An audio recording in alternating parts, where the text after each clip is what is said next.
અહીંયા જે હું બતાવીશ એ વેબ એપ છે, એની આપણે મોબાઈલ એપ ફ્લટરમાં બનાવવી છે, બરાબર.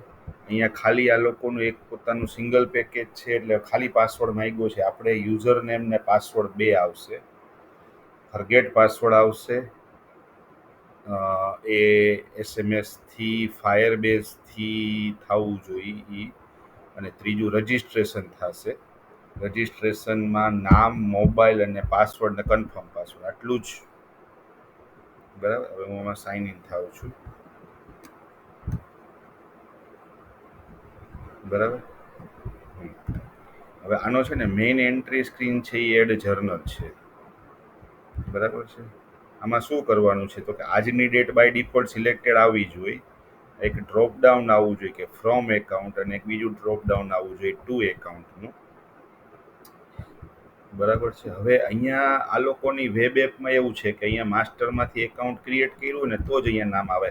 આપણે મોબાઈલ એપમાં એવું કરવાનું કે અહીંયાથી નામ કા ડ્રોપ ડાઉનમાંથી સિલેક્ટ કરે આઈધર, અથવા સીધું અહીંયા ટેક્સ્ટ બોક્સમાં નવું નામ નાખે તો એ નવું નામ ક્રિએટ થઈ જવું જોઈએ, એ પણ ચાલે, બરાબર.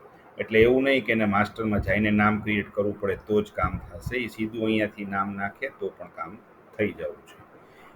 પછી અહીંયા કન્ડિશન એ ડાબી જમણી બાજુ બે બાજુ એક જ નામ ન હોવા જોઈએ, બરાબર. બીજું અહીંયા કરંટ બેલેન્સ બતાવીએ છીએ, બંને એકાઉન્ટની એ બતાવવાની, અને આના 500 આમ લખ્યા તો એબીસીના 500 અહીંયા આવ્યા, ફ્રોમ એકાઉન્ટ એટલે આવ્યા, અને ટુ એકાઉન્ટ એટલે આપ્યા, અને 4,500 વાળા આવ્યા એટલે 5,000 જમા થયા આપણી પાસે, અને 8,988 હતા એને 500 આપ્યા એટલે 8,888 ન્યૂ બેલેન્સ થઈ, એટલે ન્યૂ બેલેન્સ બતાવવાની, બરાબર. હવે અહીંયા એ માઇનસમાં લખે, બરાબર, તો આ 4,500 વાળા અહીંયા ઓછા થઈને 4,000 થયા, 8,988 માં વધી ગયા એટલે 9,488 થયા. એકના વધે ને બીજાના ઘટે, અહીંયા નોટ્સ આવી જશે, અને સેવનું બટન. આની મોબાઈલ એપ બનાવવાની છે. આ મેઇન એન્ટ્રી સ્ક્રીન છે. હવે એને પેરેલલ માસ્ટરમાં એડ એકાઉન્ટ કરું હું, માનો કે મારે પહેલેથી એડ કરી રાખવા છે નામ, તો શોર્ટ નેમ, ફૂલ name, phone, reference, account group, બરાબર. આમાં પણ એવું જે એકાઉન્ટ ગ્રુપનું માસ્ટર છે અહીંયા, ત્યાંથી જેટલા અહીંયા નથી, આમાં અહીંયા છે,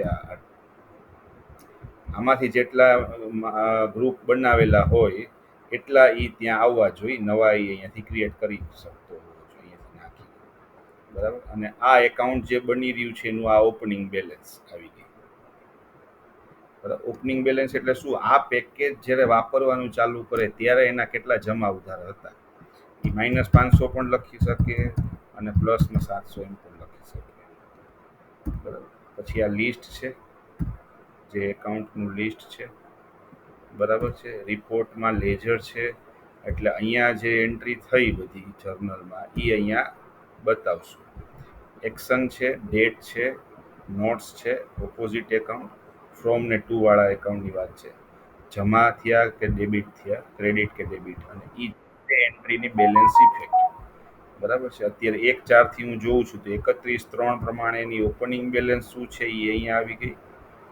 5,000 ડેબિટ થયા એટલે 5,268 માઇનસ 5,000 એટલે 268 બેલેન્સ થઈ, એ આ લાઇનની, બરાબર. પછી પાછા 5,000 પાછા જમા થયા, પાછી 5,268 બેલેન્સ થઈ, એટલે ક્લોઝિંગ બેલેન્સ બતાવી દીધી, બરાબર. એટલે ઓપનિંગ એટલે કે પ્રીવિયસ રોની બેલેન્સ વત્તા ક્રેડિટ માઇનસ ડેબિટ એટલે કરંટ રોની બેલેન્સ, આ બેલેન્સ વત્તા ક્રેડિટ માઇનસ ડેબિટ બરાબર આ રોની બેલેન્સ, અને જો એ છેલ્લો રેકોર્ડ હોય તો એ ક્લોઝિંગ બેલેન્સ બને, બરાબર. આના એક્સપોર્ટના બટન છે, એક્સેલ ને CSV ને PDF, અને પ્રિન્ટ થાય તો બરાબર છે. ટ્રાયલ બેલેન્સ એટલે શું? તો કે આ બધી જે ક્લોઝિંગ બેલેન્સ બની આ તારીખમાં એ બધા વ્યક્તિઓના નામ અહીંયા આવે, એ લોકોની અહીંયા કરંટ બેલેન્સ આવે, ક્રેડિટવાળા ડાબી બાજુ આવે, ડેબિટવાળા જમણી બાજુ આવે, બરાબર છે. અને એની કરંટ બેલેન્સ અહીંયા બતાવીએ આપણે. આ સેમ હશે જે અહીંયા એડ જર્નલમાં હું નામ સિલેક્ટ કરું છું, આ એમાઉન્ટ જે આવે છે એ, અને આ ટ્રાયલ બેલેન્સના બેલેન્સ ટ્રાન્ઝેક્શન્સ આવે એ સેમ હોય, પણ અહીંયા બધા એની સાથે જોઈ શકીએ છીએ. હવે એમાંથી એને સર્ચ કરવું હોય કે ના મારે સ્પેસિફિક આનું જ જોવું છે તો એ સર્ચ કરી શકે, બરાબર.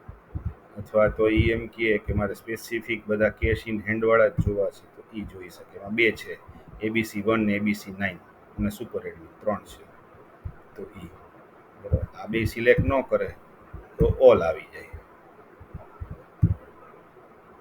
ડે બુક છે એટલે શું, તો કે આ લેજર જેવું જ છે, પણ ફરક એ છે કે એ ડે બુક એટલે એક દિવસના બધા ટ્રાન્ઝેક્શનને બતાવવાની રીતિ છે. એક દિવસના બધા ટ્રાન્ઝેક્શન અહીંયા બતાવશું આપણે, બરાબર. અને લોગ આઉટ એની પ્રોફાઇલ ચેન્જ કરી શકે ઈ.